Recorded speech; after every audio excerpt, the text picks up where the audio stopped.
हज़रत बिलाल इब्न रबाह रज़ी अल्लाहु अन्हु की ज़िंदगी इस्लाम की तारीख में एक ऐसी सुनहरी मिसाल है जो सब्र, हिम्मत और अल्लाह ताला पर अटल यकीन की ताकत को बयान करती है। उनका जन्म मक्का में लगभग 580 ईस्वी में हुआ था, जहां वह एक हबशी इथियोपियाई गुलाम के रूप में पैदा हुए। उनके वालिद का नाम रबाह और वालिदा का नाम हमामा था, और वह कुरैश के एक रईस सरदार उमैया इब्न खलफ के गुलाम थे, जो एक क्रूर और सख्त मालिक था। उस समय मक्का का समाज बुतपरस्ती, अंधविश्वास और गुलामी की जंजीरों में जकड़ा हुआ था, जहां इंसान की इज्जत उसकी दौलत और खानदान से तय होती थी, और हजरत बिलाल रजी अल्लाहु अन्हु जैसे गुलामों को कोई हैसियत हासिल नहीं थी। लेकिन उनके दिल में सच्चाई की तलाश थी, जो अल्लाह ताला ने पूरी की जब हजरत मोहम्मद सल्लल्लाहु अलैहि वसल्लम को नबूवत मिली और उन्होंने एक अल्लाह की इबादत, बराबरी और इंसाफ का पैगाम दिया। हजरत बिलाल रजी अल्लाहु अन्हु उन पहले 7 मुसलमानों में शामिल थे जिन्होंने इस्लाम कबूल किया और खुले तौर पर अपने ईमान का ऐलान किया, जो उस समय के मक्का में एक खतरनाक फैसला था, क्योंकि कुरैश के सरदार इस्लाम के खिलाफ थे और मुसलमानों पर जुल्म ढाते थे। जब उमैया इब्न खलफ को पता चला कि हजरत बिलाल रजी अल्लाहु अन्हु ने इस्लाम कबूल कर लिया है, तो उसने उन पर जुल्म की सारी हदें पार कर दीं। उन्हें मक्का की जलती रेत पर लिटाया जाता था। उनके सीने पर भारी पत्थर रखे जाते थे। उन्हें कोड़े मारे जाते थे और भूखा प्यासा रखा जाता था, ताकि वह इस्लाम छोड़ दें और मूर्तियों की पूजा करें। लेकिन हजरत बिलाल रजी अल्लाहु अन्हु का ईमान अटल था। वह हर जुल्म के जवाब में बस यही कहते थे, अहद अहद, अल्लाह एक है, अल्लाह एक है। उनकी यह हिम्मत और सब्र देखकर कुरैश हैरान रह जाते थे, क्योंकि एक गुलाम जिसे समाज में कोई जगह नहीं थी, इतनी ताकत के साथ अपने ईमान पर कायम था। हजरत बिलाल रजी अल्लाहु अन्हु की हालत देखकर हजरत अब्बू बकर रजी अल्लाहु अन्हु, जो हजरत मोहम्मद सल्लल्लाहु अलैहि वसल्लम के सबसे करीबी सहाबी और पहले खलीफा बने, का दिल पसीज गया, और उन्होंने उमैया इब्न खल्फ से उन्हें खरीदकर आजाद कर दिया, जिससे हजरत बिलाल रजी अल्लाहु अन्हु को न केवल जंजीरों से आजादी मिली, बल्कि इस्लाम की बराबरी के पैगाम ने उन्हें एक नई जिंदगी और इज्जत बख्शी। जब मुसलमान मदीना हिजरत कर गए, तो वहां मस्जिद ए नबवी की तामीर हुई,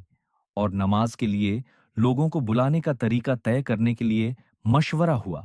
जिसमें हजरत उमर रजी अल्लाहु अन्हु ने सुझाव दिया कि आवाज देकर बुलाया जाए, और हजरत अब्दुल्लाह इब्न जैद रजी अल्लाहु अन्हु ने ख्वाब में अजान के अल्फाज सुने, जिन्हें हजरत मोहम्मद सल्लल्लाहु अलैहि वसल्लम ने अल्लाह की रहमत माना, और अजान के लिए हजरत बिलाल रजी अल्लाहु अन्हु को चुना, क्योंकि उनकी आवाज इतनी मधुर और बुलंद थी कि जब वह मस्जिद ए नबवी की छत पर खड़े होकर पहली बार अजान देने लगे, तो मदीना की फिजा में रूहानी सुकून छा गया, और उनकी अजान सुनकर लोग मस्जिद की ओर दौड़ पड़ते थे। हजरत बिलाल रजी अल्लाहु अन्हु को मुअज्जिन ए रसूल कहा जाता है, और उनकी अजान इस्लाम की पहचान बन गई, जिसमें वह हर बार अल्लाह ताला और उनके रसूल सल्लल्लाहु अलैहि वसल्लम के लिए अपने इखलास को जाहिर करते थे। इसके अलावा हजरत बिलाल रज अल्लाहु अन्हु एक बहादुर मुजाहिद भी थे, जिन्होंने बदर, उहद और खंदक जैसी जंगों में हिस्सा लिया, और बदर की जंग में अपने पुराने मालिक उमैया इब्न खलफ को अल्लाह के इंसाफ के तहत मरते देखा, जो उनके लिए एक सबूत था कि अल्लाह ताला अपने बंदों के साथ इंसाफ करता है। हजरत बिलाल रजी अल्लाहु अन्हु ने जंग के मैदान में भी वही सब्र और हिम्मत दिखाई, जो उन्होंने गुलामी के दिनों में दिखाई थी, और उनकी मौजूदगी मुसलमानों के लिए हौसला बढ़ाने वाली थी। हजरत मोहम्मद सल्लल्लाहु अलैहि वसल्लम के विसाल के बाद हजरत बिलाल रजी अल्लाहु अन्हु का दिल टूट गया, क्योंकि वह अपने नबी सल्लल्लाहु अलैहि वसल्लम से बेहद मोहब्बत करते थे, और उनकी जुदाई उनके लिए बर्दाश्त करना मुश्किल था। इसलिए उन्होंने मदीना में अजान देना बंद कर दिया, क्योंकि हर अजान में रसूल सल्लल्लाहु अलैहि वसल्लम की याद उनके दिल को बेकरार कर देती थी।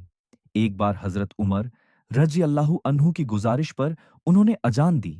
लेकिन अशहदु अन्ना मुहम्मदुर रसूलुल्लाह कहते ही उनकी आंखों से आंसुओं की बाढ़ आ गई और मदीना के लोग भी रो पड़े, क्योंकि उनकी अजान ने रसूल सल्लल्लाहु अलैहि वसल्लम की याद ताज़ा कर दी। इसके बाद हजरत बिलाल रजी अल्लाहु अन्हु मदीना छोड़कर सीरिया चले गए, जहां उन्होंने हजरत उमर रजी अल्लाहु अन्हु के द्वार में जिहाद में हिस्सा लिया और अपनी जिंदगी के आखिरी दिन गुजारे। हजरत बिलाल रजी अल्लाहु अन्हु का इंतकाल 641 ईस्वी में दमिश्क, सीरिया में हुआ, जब वह लगभग 60 साल के थे, और उनके आखिरी अल्फाज थे, कल मैं अपने रब से मिलूंगा, जो उनके ईमान और अल्लाह ताला पर यकीन की गहराई को दिखाते हैं। उन्हें दमिश्क की बाबुस सगीर कब्रिस्तान में दफनाया गया, जहां उनकी कब्र आज भी मुसलमानों के लिए एक पवित्र जगह है, जहां लोग दुआ करते हैं और उनकी जिंदगी से प्रेरणा लेते हैं। हजरत बिलाल रजी अल्लाहु अन्हु की जिंदगी हमें सिखाती है कि इंसान की असल इज्जत उसके ईमान और अमल में है, न कि उसके रंग, जात या सामाजिक हैसियत में, और वह एक गुलाम से इस्लाम के पहले मुअज्जिन बने, जिनकी आवाज आज भी हर मस्जिद में गूंजती है जब अजान दी जाती है। उनकी कहानी हमें सब्र, हिम्मत और अल्लाह ताला पर यकीन की ताकत सिखाती है, और यह दिखाती है कि अल्लाह ताला हर उस इंसान को इज्जत देता है जो अपने ईमान पर कायम रहता है। हजरत बिलाल रज्जी अल्लाहु अन्हु की विरासत एक ऐसी मशाल है जो सदियों से जल रही है और कयामत तक जलती रहेगी। उनकी अजान की आवाज हर मुसलमान को अल्लाह ताला की इबादत की ओर बुलाती है, और उनकी जिंदगी हमें सिखाती है कि तकवा ही इंसान की असल कामयाबी है। अल्लाह ताला हजरत बिलाल रजी अल्लाहु अन्हु पर अपनी रहमत नाजिल फरमाए और हमें उनकी तरह ईमान और सब्र की जिंदगी जीने की तौफीक अता फरमाए।